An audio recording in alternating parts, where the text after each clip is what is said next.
શાંતિ. 2/1/2006 આજના મીઠા બાબાના મધુર મહાવાક્ય. મીઠા બાળકો, તમારે આપસમાં ખૂબ ખૂબ રૂહાની સ્નેહથી રહેવાનું છે. ક્યારેય પણ મતભેદમાં નથી આવવાનું.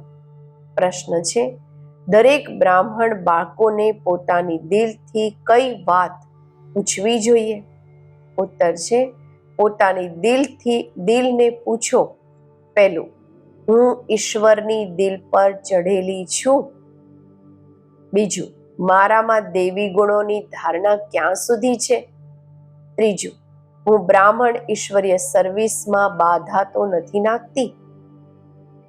ચોથું, સદા ક્ષીરખંડ રહું છું. અમારી આપસમાં એકમત છે. પાંચમું, હું સદા શ્રીમતનું પાલન કરું છું. ગીત છે, ભોલેનાથ સે નિરાલા કોઈ ઓર નહીં, ऐसा बिगड़ी बनाने वाला कोई और नहीं. ઓમ શાંતિ. તમે બાળકો છો ઈશ્વરીય સંપ્રદાય. આગળ હતા આસુરી સંપ્રદાય. આસુરી સંપ્રદાયને આ ખબર નથી કે ભોળાનાથ કોને કહેવામાં આવે છે. આ પણ નથી જાણતા કે શિવ શંકર અલગ અલગ છે.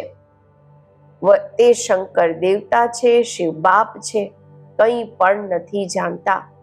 અત્યારે તમે જ ઈશ્વરીય સંપ્રદાય અથવા ઈશ્વરીય ફેમિલી છો.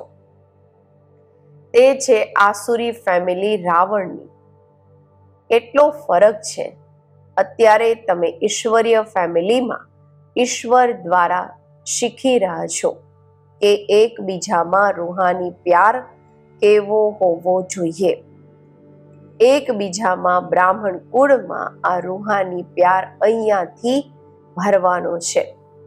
જેમનો પૂરો પ્યાર નહીં હશે તો પૂરું પદ પણ નહીં પામશે. ત્યાં તો છે જ એક ધર્મ, એક રાજ્ય. આપસમાં કોઈ ઝઘડો નથી થતો. અહીંયા તો રાજાઈ છે નહીં. બ્રાહ્મણોમાં પણ દેહ અભિમાન હોવાના કારણે મતભેદમાં આવી જાય છે. એવા મતભેદમાં આવવાવાળા સજાઓ ખાઈ પછી પાસ થશે. પછી ત્યાં એક ધર્મમાં રહે છે તો ત્યાં શાંતિ રહે છે. હવે તે તરફ છે આસુરી સંપ્રદાય કે આસુરી ફેમિલી ટાઈપ. અહીંયા છે ઈશ્વરીય ફેમિલી ટાઈપ. ભવિષ્યના માટે દેવી ગુણ ધારણ કરી રહ્યા છે. બાપ સર્વગુણ સંપન્ન બનાવે છે. બધા તો નથી બનતા. જે શ્રીમત પર ચાલે છે તે વિજય માળાના દાણા બને છે. જે નથી બનતા, જે નહીં બનશે તે પ્રજામાં આવી જાય છે. ત્યાં તો ડીટી ગવર્મેન્ટ છે.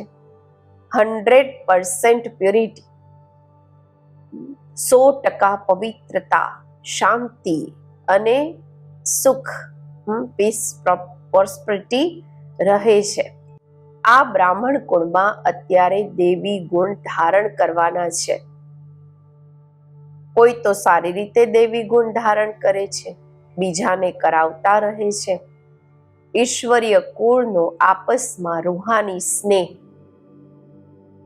પણ ત્યારે હશે જ્યારે દેહી અભિમાની હશે. એટલે પુરુષાર્થ કરતા રહે છે. અંતમાં પણ બધાની અવસ્થા એક રસ, એક જેવી તો નથી થઈ શકતી. છતાં પણ સજાઓ ખાઈ પદ ભ્રષ્ટ થઈ જશે. ઓછું પદ મેળવી લેશે. બ્રાહ્મણોમાં પણ જો કોઈ આપસમાં એકબીજા સાથે ક્ષીરખંડ થઈને નથી રહેતા, પ્યારથી નથી રહેતા, આપસમાં એકબીજા સાથે લૂન પાણી થઈને રહે છે, દેવી ગુણ ધારણ નથી કરતા, તો ઉચ્ચ પદ કેવી રીતે પામી શકશે? લૂન પાણી થવાના કારણે ક્યાંક ઈશ્વરીય સર્વિસમાં પણ બાધા નાખતા રહે છે, વિઘ્ન નાખતા રહે છે. જેનું પરિણામ શું થાય છે? તે એટલું ઊંચું પદ નથી પામી શકતા. એક તરફ પુરુષાર્થ કરે છે શિરખંડ થવાનો, મીઠા થવાનો. બીજી તરફ માયા લૂણ પાણી બનાવી દે છે, જેના કારણે સર્વિસના બદલે ડિસસર્વિસ કરે છે. તો બાપ બેસી સમજાવે છે, તમે છો ઈશ્વરીય ફેમિલી, ઈશ્વરની સાથે રહો પણ છો. કોઈ સાથે રહે છે, કોઈ બીજા ગામમાં રહે છે, પરંતુ છો તો ભેગાને. બાપ પણ ભારતમાં આવે છે. મનુષ્ય આ નથી જાણતા શિવ બાબા ક્યારે આવે છે, શું આવીને કરે છે. તમને બાપ દ્વારા અત્યારે પરિચય મળ્યો છે, રચતા અને રચનાના આદિ મધ્ય અંતનો. અત્યારે તમે જાણો છો. દુનિયાને ખબર નથી કે આ ચક્ર કેવી રીતે ફરે છે. અત્યારે કયો સમય છે? બિલકુલ ઘોર અંધકારમાં છે. તમે બાળકોને રચતા બાપે આવીને સારા સમાચાર સંભળાવ્યા છે. બધા સમાચાર બાબા આપણને સંભળાવે છે. સાથે સાથે સમજાવે છે કે હે શાલિગ્રામો, મને યાદ કરો. આ શિવ બાબા કહે છે પોતાના બાળકોને, તમે પાવન બનવા ઈચ્છો છો ને, બોલાવતા આવ્યા છો. અત્યારે હું આવ્યો છું. શિવ બાબા આવે છે ભારતને ફરીથી શિવાલય બનાવવા. રાવણે વેશ્યાલય બનાવ્યો છે. પોતે જ ગાય છે કે અમે પતિત વિશેષ છીએ. ભારત સતયુગમાં સંપૂર્ણ નિર્વિકારી હતું. નિર્વિકારી દેવતાઓને વિકારી મનુષ્ય પૂજે છે, પછી નિર્વિકારી જ વિકારી બને છે. આ કોઈને ખબર નથી. પૂજ્ય તો નિર્વિકારી હતા, પછી પૂજારી વિકારી બને છે. ત્યારે તો બોલાવે છે, હે પતિત પાવન આવો, આવીને નિર્વિકારી બનાવો. બાપ કહે છે, આ અંતિમ જન્મ તમે પવિત્ર બનો.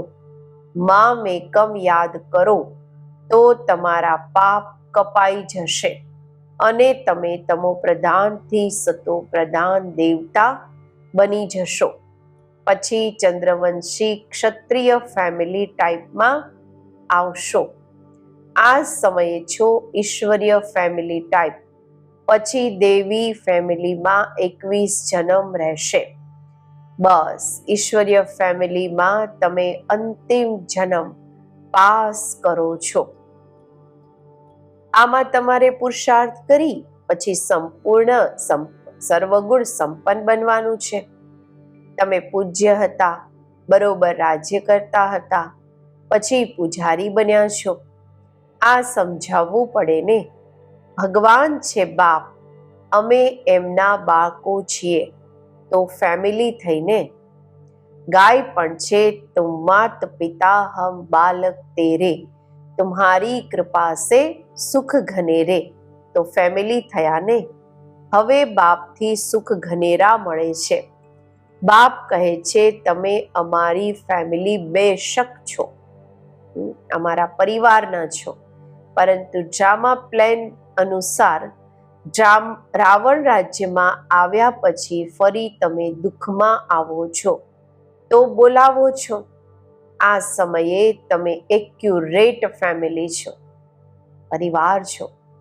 પછી તમને ભવિષ્ય 21 જન્મ માટે વારસો આપું છું. આ વારસો પછી દેવી ફેમિલીમાં 21 જન્મ કાયમ રહેશે.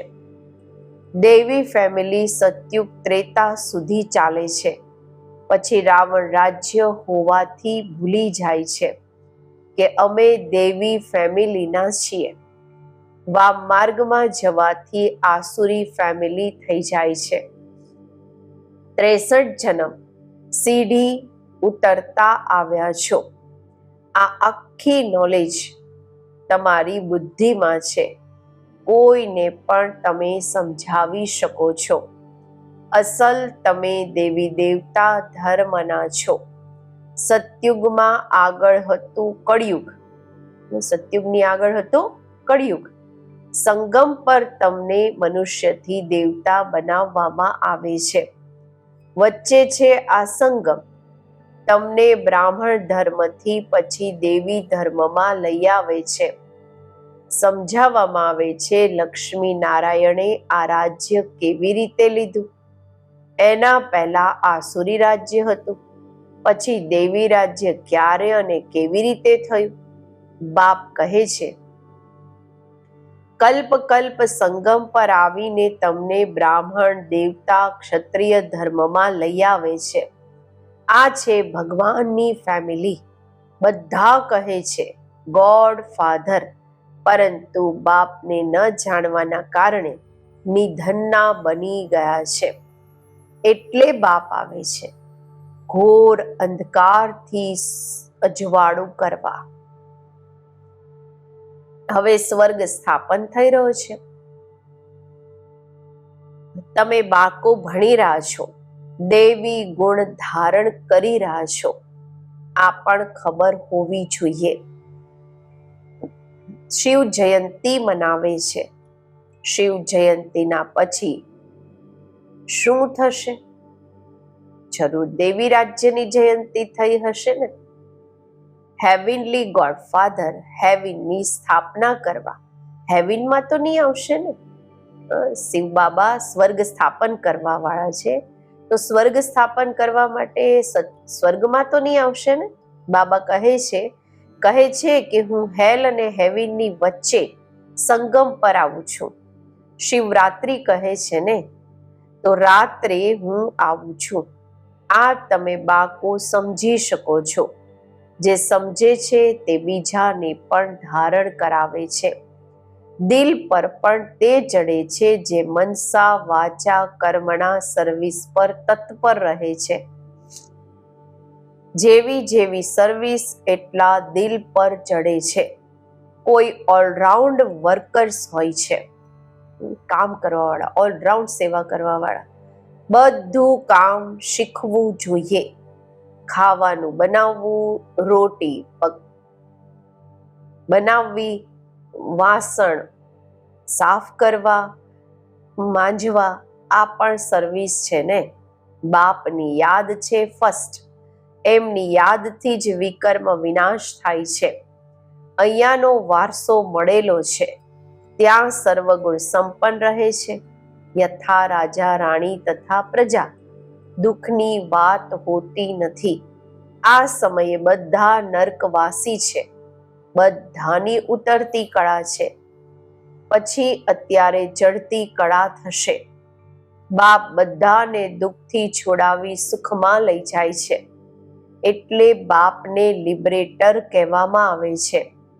અહીંયા તમને નશો રહે છે કે અમે બાપથી વારસો લઈ રહ્યા છીએ, લાયક બની રહ્યા છીએ. લાયક તો એમને કહેશે જે બીજાને રાજાઈ પદ પામવા લાયક બનાવે છે. આ પણ બાબાએ સમજાવ્યું છે. ભણવા વાળા તો ખૂબ આવશે. એવું નહીં કે બધા 84 જન્મ લેશે. જે થોડા ભણશે તે મોડેથી આવશે, તો જન્મ પણ ઓછા હશે ને. કોઈ 80, કોઈ 82, કોઈ જલ્દી આવે, કોઈ પાછળથી આવે.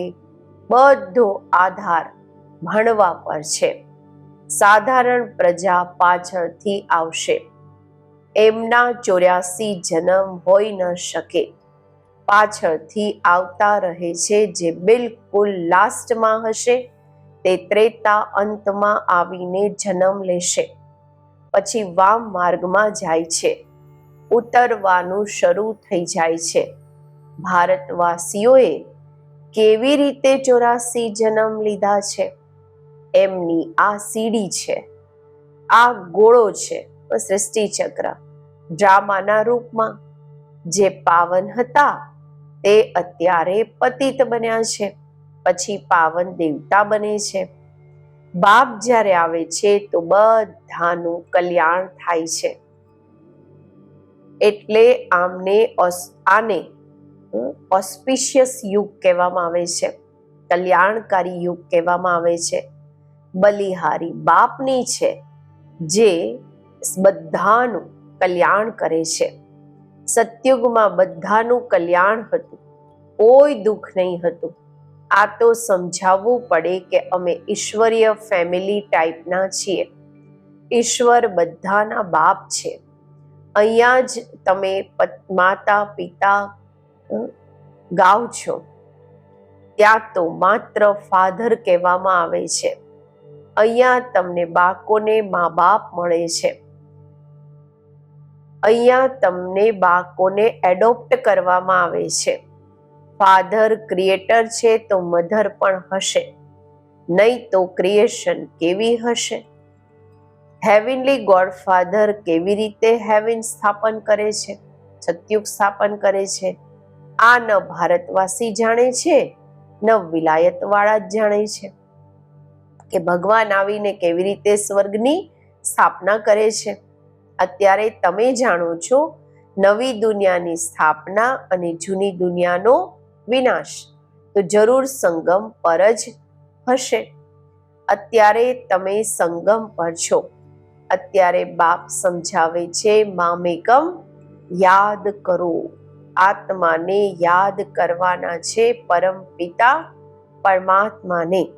આત્માઓ અને પરમાત્મા અલગ રહ્યા બહુકાળ. બાબા કહે છે સુંદર મેળો ક્યાં થયો? સુંદર મેળો જરૂર અહીંયા જ હશે. પરમાત્મા બાપ અહીંયા આવે છે. આને કહેવામાં આવે છે કલ્યાણકારી સુંદર મેળો. જીવન મુક્તિનો વારસો બધાને આપે છે. જીવન બંધનથી છૂટી જાય છે. શાંતિધામ તો બધા જ હશે.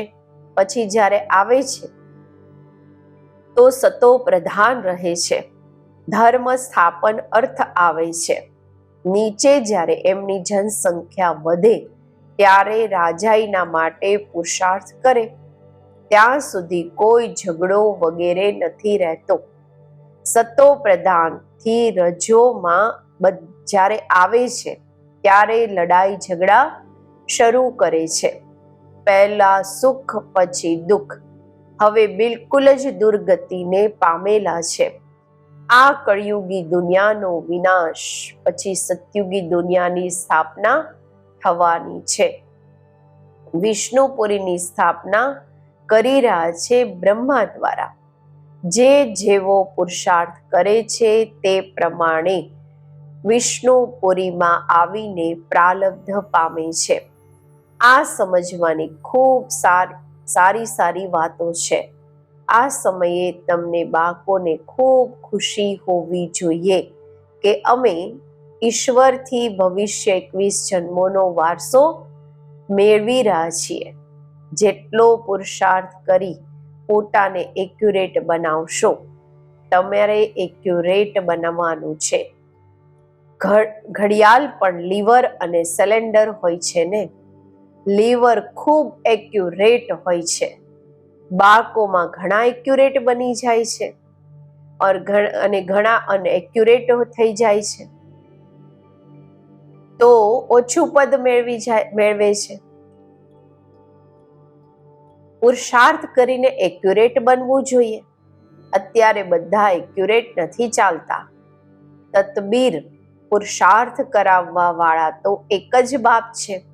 તકદીર બનાવવાનો પુરુષાર્થમાં કમી છે એટલે પદ ઓછું મેળવે છે.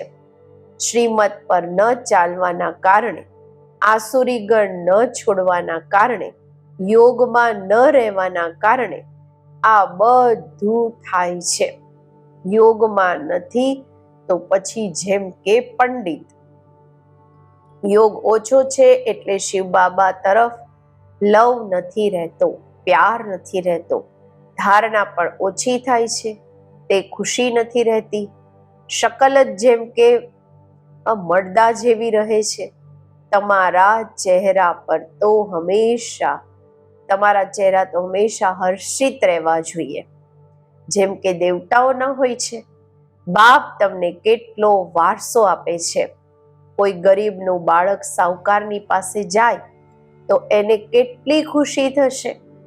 તમે ખૂબ ગરીબ હતા, અત્યારે બાપે એડોપ્ટ કર્યા છે તો ખુશી થવી જોઈએ.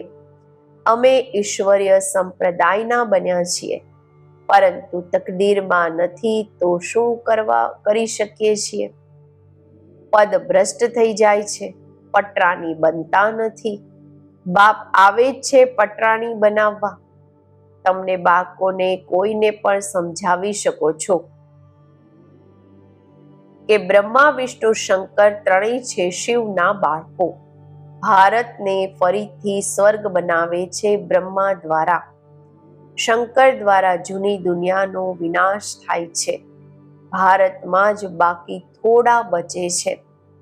પ્રલય તો હોતી નથી, થતી જ નથી, પરંતુ ઘણા ખલાસ થઈ જાય છે. તો જેમ કે પ્રલય થઈ જાય છે, વધારે લોકો ખતમ થઈ જાય છે, રાત દિવસનો ફરક પડી જાય છે, તે બધા મુક્તિધામમાં ચાલી જશે. આ પતિત પાવન બાપનું જ કામ છે. બાપ કહે છે દેહી અભિમાની બનો, નહીં તો જૂના સંબંધી યાદ આવતા રહે છે. છોડ્યું પણ છે છતાં પણ બુદ્ધિ જતી રહે છે. નષ્ટો મોહા છે નહીં. આને વ્યભિચાર યાદ કહેવામાં આવે છે. સદગતિને પામી નહીં શકે, કારણ કે દુર્ગતિ વાળાઓને યાદ કરતા રહે છે. અચ્છા, મીઠા મીઠા સિકિલધા બાકો પ્રત્યે માતા પિતા બાપ દાદાના યાદ પ્યાર અને ગુડ મોર્નિંગ. રૂહાની બાપના રૂહાની બાકોને નમસ્તે. આપણે રૂહાની બાકોના રૂહાની બાપને નમસ્તે. ધારણા માટે મુખ્ય સાર. પહેલું છે, બાપ દાદાની દિલ પર ચઢવા માટે મનસા વાચા કર્મણા સેવા કરવાની છે. એક્યુરેટ અને ઓલરાઉન્ડર બનવાનું છે. બીજું, એવા દેહી અભિમાની બનવાનું છે જે કોઈ પણ જૂના સંબંધી યાદ ન આવે. આપસમાં ખૂબ ખૂબ રૂહાની પ્યારથી રહેવાનું છે. લૂન પાણી નથી થવાનું. આજનું વરદાન, વિશ્વ પરિવર્તનના શ્રેષ્ઠ કાર્યમાં પોતાની આંગળી આપવા વાળા મહાન સો નિર્માણ ભવ. જેમ કોઈ સ્થૂળ વસ્તુ બનાવે છે તો એમાં બધી વસ્તુ નાખે છે. કોઈ સાધારણ મીઠું કે ખાંડ પણ ઓછી હોય તો સારી વસ્તુ પણ ખાવા યોગ્ય નથી બની શકતી. એવી જ રીતે વિશ્વ પરિવર્તનના શ્રેષ્ઠ કાર્યના માટે દરેક રત્નની આવશ્યકતા છે. બધાની આંગળી જોઈએ. બધા પોતપોતાની રીતે ખૂબ ખૂબ આવશ્યક છે. શ્રેષ્ઠ મહારથી છે, એટલે પોતાના કાર્યની શ્રેષ્ઠતાના મૂલ્યને જાણો. બધા મહાન આત્માઓ છો, પરંતુ જેટલા મહાન છો એટલા નિર્માણ પણ બનો. સ્લોગન છે, પોતાની નેચરને, પોતાના સ્વભાવને ઇઝી એટલે કે સરળ બનાવો તો બધા કાર્ય ઇઝી સરળ થઈ જશે. અવ્યક્ત ઈશારા. આ અવ્યક્તિ માસમાં બંધન મુક્ત રહી જીવન મુક્ત સ્થિતિનો અનુભવ કરો. જીવનમાં રહેતા સમય નાજુક હોતા પરિસ્થિતિઓ, સમસ્યાઓ, વાયુમંડળ ડબલ દૂષિત હોવા છતાં પણ એના પ્રભાવથી મુક્ત. જીવનમાં રહેતા આ બધા અલગ અલગ બંધનોથી મુક્ત રહેવાનું છે. એક પણ સૂક્ષ્મ બંધન ન હોય એવા દરેક બ્રાહ્મણ બાળકોને બંધન મુક્ત, જીવન મુક્ત બનવાનું છે. સંગમ યુગ પર જ આ જીવન મુક્ત સ્થિતિની પ્રારબ્ધનો અનુભવ કરવાનો છે. ઓમ શાંતિ.